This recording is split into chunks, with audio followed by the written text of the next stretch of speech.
as you're packing and getting ready to embark on this journey, I would definitely suggest bringing some wireless headphones. Wireless headphones you can use if you're going to be watching Netflix in bed, or if you're going for a jog. They're just a great necessity to have so that you aren't disturbing your roommates or your suite mates. Another necessity of any star is definitely going to be thank you notes. Thank you notes you can use here on campus. Whether you interview for a new job, just have a really good conversation with somebody, it's always great to give them a handwritten thank you note. I would say, you are moving out of your house, so you won't see your family the other day. So go ahead and bring a picture of them. It's great to just look and think back on some of the memories you made with them. Peanut butter is a necessity for freshmen because when you're coming in, you can eat it with any utensil, or if you don't have a utensil handy, you can use your fingers. My next item is Clorox Wipes because you never know what surfaces are going to be dirty when you move in or what are going to get dirty. So it's always nice to have something that you can clean anything with. For my last item, I brought some Carmex because if you're not from Oklahoma, you don't realize how dry and windy it is, and your lips will begin to burn. That is a necessity. So my first necessity for surviving freshman year here at OCU is to get a multi-subjected notebook. My first semester, I tried carrying around 5 notebooks at a time for all of my science classes, and it killed my back. So second semester, I invested in this nice little guy and put all my stickers on it. And it's just so great. You can adjust the notebook size, and it has folders for it, and I've put in cute little labels, and it's just really helped me out. My second necessity might just be the most important thing you could ever bring to a dorm of any kind: shower shoes. Even when you're just washing your hands or brushing your teeth, but definitely after the shower.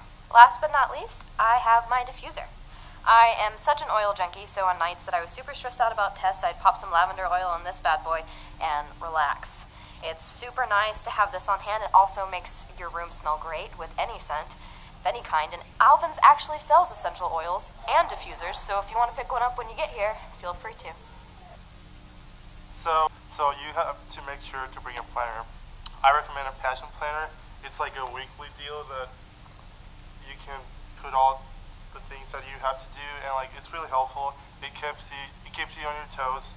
So I would recommend getting a planner. My first necessity when coming to college is to bring a flash drive. This way you can keep all of your assignments and projects in one place and not accidentally delete them or lose them before their due date. My second necessity is to bring command strips. This way you can decorate your dorm as you like without damaging the walls. My last necessity is to bring a drying rack for your dishes. This way they're all organized and decluttering your room. So when you come to Walker Hall, forget the textbooks and invest in some records. You're just going to need some time to chill and to jam out, maybe get your freak on, so listen to some records and have a nice time. So when you come to college, you're going to be really snacky all the time. So I suggest you invest in some Uncrustables. They're the best thing you'll ever eat. Maybe not if you're allergic to peanut butter. However, please invest in some and eat some and have a good time. So when you come to college, there's going to be mornings when you're really not feeling it and where you just really don't go to class. But you're going to need to have that motivation. And what's that motivation going to be in your room? It's going to be a pictured Beyonce photo. It says you're flawless, because you are flawless, and you need that motivation every day in your life. So please, invest in a motivated picture of Beyonce, the queen bee herself, and you will prosper and have a good time in college.